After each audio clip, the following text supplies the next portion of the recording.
8 months ago, I bought this 17 unit apartment building behind me. And if you want to make God laugh, tell him your plans, because it did not go to plan. We had challenge after challenge. But in this video, I'm going to give you a super high level of how we purchased this building, what went into it, what were some of the challenges that we faced during the renovation process, what we're working on currently, how we overcame those things, and of course, those lessons learned and best practices. So let's jump right in. So 17 units. We actually walked this building last year, early last year, and we just couldn't agree on a price. This building is almost 100 years old. It was actually used for an old nurses ward because we had a hospital right down here. So as you can imagine, we've got all kinds of really old infrastructure here, as well as the interiors hadn't been updated since probably the 60s. So we definitely had a task in front of us. When we were walking the building, we just couldn't agree on price, so we just left it, because sometimes the best deals are the ones that you do not do. If you can't come to the right price, we can't force a deal to work. So we let it go. Anyway, the seller contacted us several months later and asked if we were still interested, and I gave them the price and they agreed. So we actually bought this building for $480,000, which basically equates to $25,000 per unit. And my standard business model is to put $10,000 into each unit, so about $170,000. But we budgeted for $250,000 just for unknown unknowns, to handle all the things that come up when you go through renovation, especially with something as old as this. But I mean, I'm here to tell you, I didn't even plan for enough there, and that's where we'll get in some of those lessons learned. I didn't just jump into buying a 17 unit as my first building. I've been investing for 7 years, renovating small multifamily, commercial multifamily, and before we bought this, we had already bought and renovated 45 units in the last 12 to 14 months. So this seemed like a pretty good opportunity, but of course we ran into some challenges. But the way that we actually acquired the building, if you watch any of my videos, you understand that I used hard money to acquire this building. And the way that we can do that is do the BRRRR style, and the only way to do the BRRRR style renovation and strategy, you've got to get it for the right price. And that's why we waited on this project, and it just ended up working out for us. So we used hard money on the acquisition. We raised $100,000 from our hard money lender to cover some of the renovation, to cover some of the closing costs and things of that nature. So we didn't actually have to bring any money to closing. And then I went to my private money network to raise additional capital, $150,000 for the renovation. Now we ended up needing more for the renovation, and I'll get into how we actually did that. But just to give you an idea, high level, of how we actually got into the building. Now, of course, when we purchased it from a seller who was, had a lot of deferred maintenance. The building was old, it hadn't been renovated, and the building was actually 100% full when we closed on it. And for some investors, that can be a good thing, but for others, that's not the best thing, because if they're looking to fill the building with anybody, then you kind of get into a mix of who are your renters. We had rent ranges from $350 all the way up to $550. Now you can imagine the types of renters that were paying $350. This isn't meant to offend anyone. We had some good renters, very few, but we had more bad renters. So we had drug dealers, we had drug users, we had people who were not paying any rent, we had people that were just not doing, they were not the quality of renter that we needed. And when you have a renter base that's like that, I mean, for months we had them letting unknown people into the building. We had people stealing materials out. We had to change the locks several times. I mean, there were several nights where I would just come between the hours of 11 p.m. and 3 or 4 a.m. just to watch the building. And thank God I have an incredible contracting team, because they were out here doing the same. I mean, it was an all hands on deck, all hours of the night type of project. So we ended up pushing everybody out. All 17 units were vacated, and the unfortunate part was we had to go through about 8 evictions. Once we took over management, people stopped paying. We had to actually crack down on the things that the previous property owner just wasn't doing. To include, this building was infested with mice, rats, cockroaches, bed bugs. I mean, just the pest control alone, when we actually started getting them in here, was about $8,000 to treat the entire building. And the only reason we got that price is because we've built an incredible relationship with our pest control services, and we use them across all of our building as just a preventative maintenance. So they really did us a favor by doing it for only $8,000, but it took months and months to get the people out, and of course to get the pests and the rodents out of the building. And the people in this neighborhood were so grateful because this building was the sore of this neighborhood. So we really get an opportunity to come in here, turn this place around, and we're filling the building now. We've got 4 or 5 renters, high quality renters, and we're doing our best to take care of them because they truly are our customers. And those were just some of the challenges that we faced. Those were things that were uncontrollables. We did not have control over the people that we acquired as renters, nor the status of the building. But when we were doing our initial inspection, this is one of the biggest mistakes I made on this property, is when the inspector came through, he inspected the boiler of the building, and he said, listen, this thing turns on, it works. However, I do suggest that you get somebody in here who is a boiler inspector, a professional, to inspect the boiler. And, you know, I've been working with this guy for years, and I said, dude, I trust you. As if it's heat in the building, let's just keep pushing. Which I could have just spent the few $100s, invested the few $100s to get it inspected, and we wouldn't have had this huge issue that ended up ensuing. So what happened is, and I'll bring up a picture of the boiler room here, is the boiler had a big hole in it. So it started to get cold. Thankfully, honestly, that we had already moved the vast majority of the renters out of the building, but when winter came through, the boiler wasn't working. And a boiler for a 17-unit building is not just a tiny little furnace, it is a massive system. So we got some folks in here to look at it, and they basically told us that the boiler was non-operational. So I started sourcing.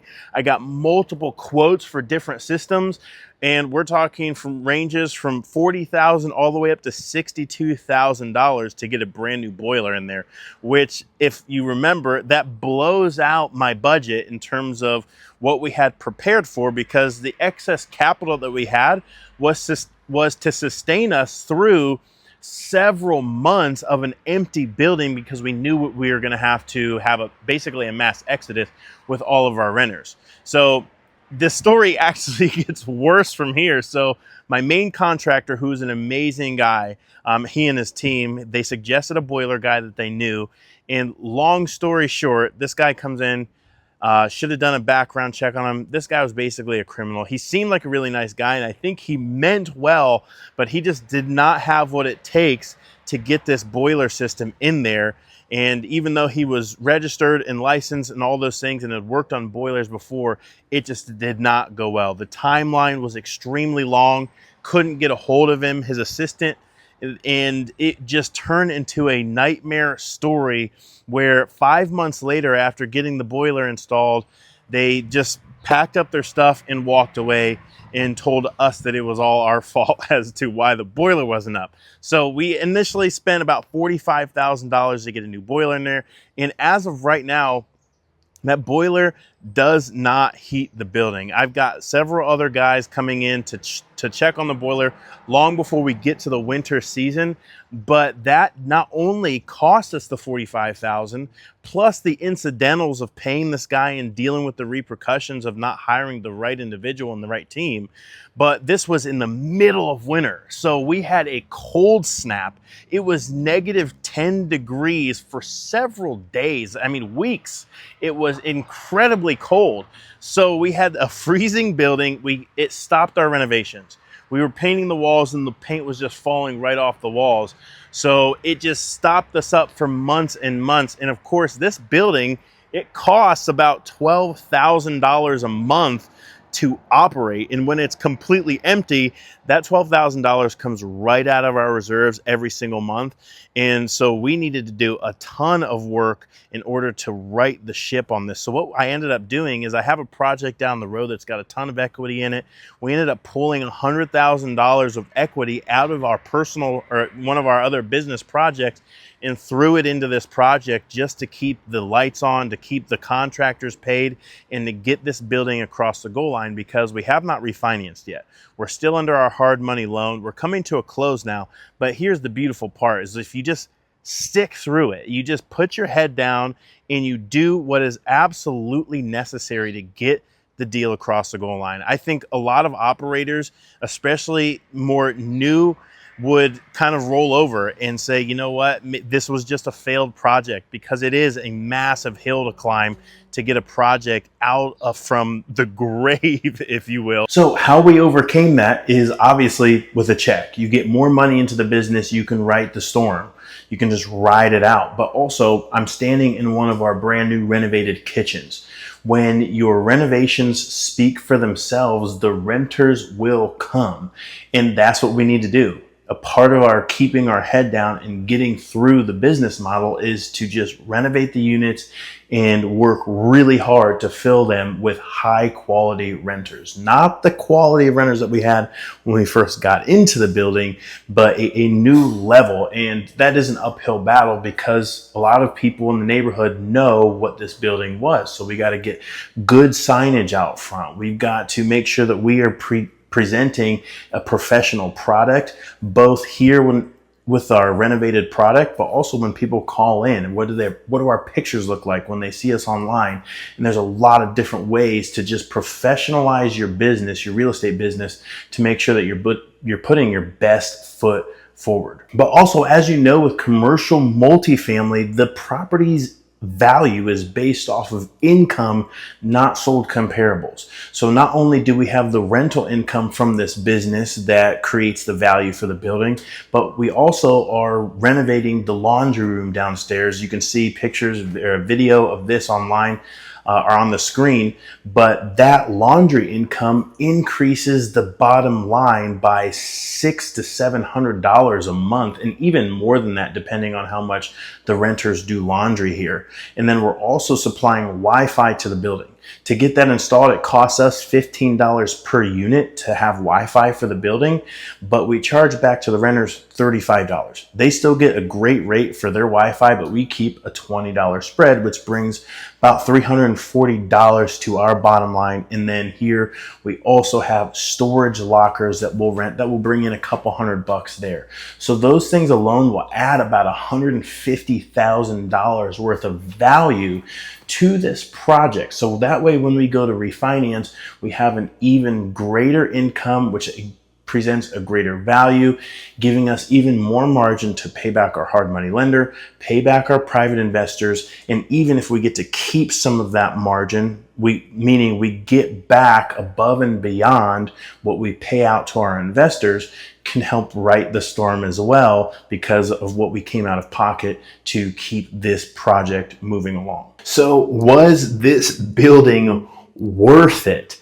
That's a great question, and it's honestly a question that I ask myself on the daily is, should we have bought this building? So there's 3 lessons learned that I've got from this, but just before we even get to that, from an income perspective, this building is going to bring in about $13,000 every single month once it's fully occupied. Our mortgage on this building, if we take a 30% or a 70% loan to value and we get an 8 or 9% interest rate for 25-year amortization, we should be sitting somewhere around $6,500 per month. So of course we'll have some expenses. So $13,000 minus that $6,500, we'll probably have a few $1,000s worth of expenses here, but we should easily still hit our minimum of $200 net per door. So yes, this building was still worth it, but would I do it again? And here's where my greatest lesson number 1 from this building is, which is half of the units here are studios. So there's 17 units, 8 of them are studio apartments. Studio apartments are just a lot harder to fill than your 1s, 2s, and 3-bedroom apartment buildings. And because of that, the building stays vacant longer and you actually have higher turnover because people don't typically stay in studios for many, many years.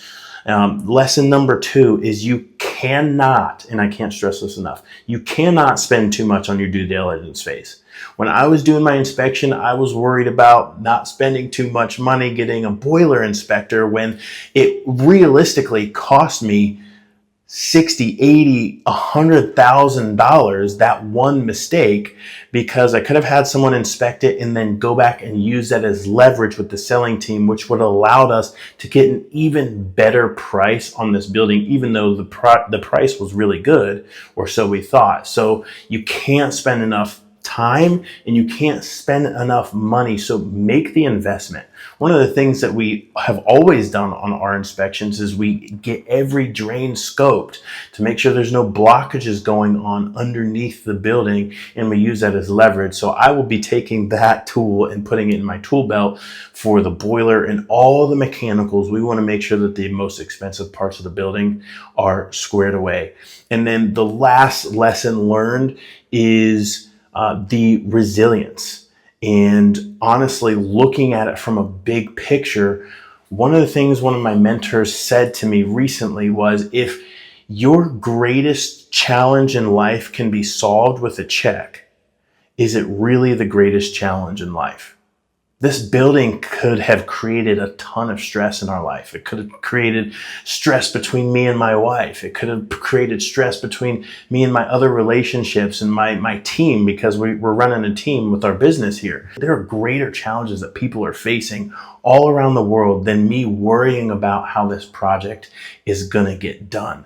So I take that, I use it to callous my mind and my mentality when it comes to our business, and just reminding myself that this is exactly where God has us.